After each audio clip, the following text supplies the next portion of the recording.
Hey guys, let's talk about the Tapo C211 alarm setup. As you can see, I have my camera close to the window. There's some motion out there, so I can just set up the alarm, right?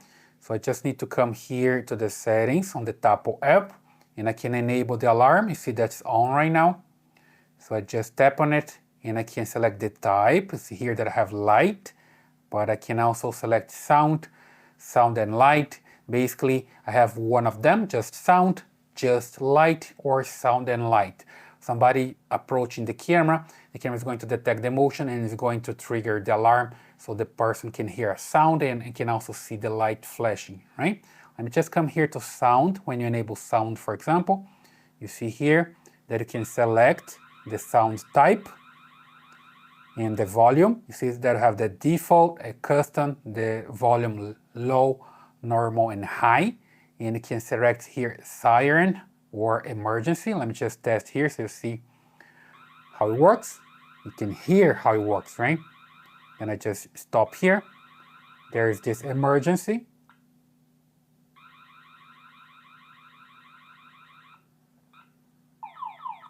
There we go.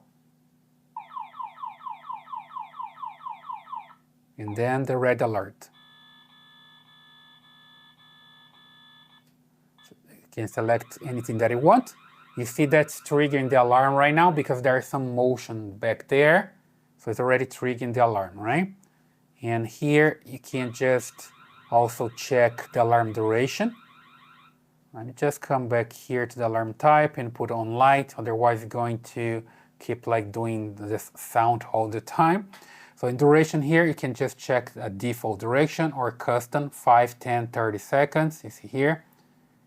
And you can also select here the event, motion detection, person, camera tampering, or baby crying. Camera tampering is just when somebody blocks the camera, so it triggers the alarm, right?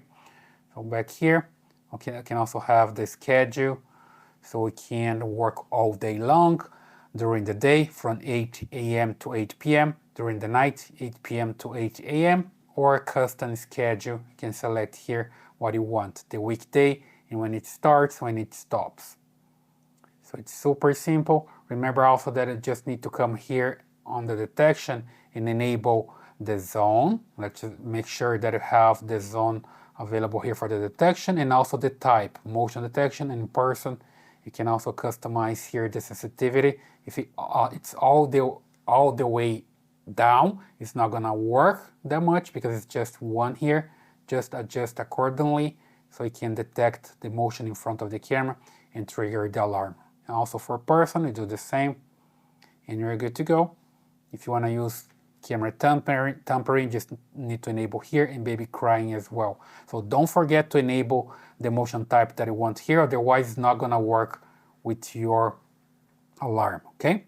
And here, you see that you can also enable and disable the alarm just from the main screen, all right? Right now you cannot hear because it's just flashing the light there. If I come back here and put the alarm back on to sound and light, then it's gonna work, right? And from here can enable and disable. Now it's off, it's gonna stop, just take a while and it stops, no longer working. You see there's motion there, but it's not working. I can just come here and enable it again, and it's working. You see the cars are stopped there, it's not working. When the car starts moving, it's going to trigger the alarm, right? So that's the way you can have your Tapo C211 working with the alarm, right? Basically the alarm setup. I hope that helps. Just give your thumbs up, subscribe to this channel, and I see you in the next video.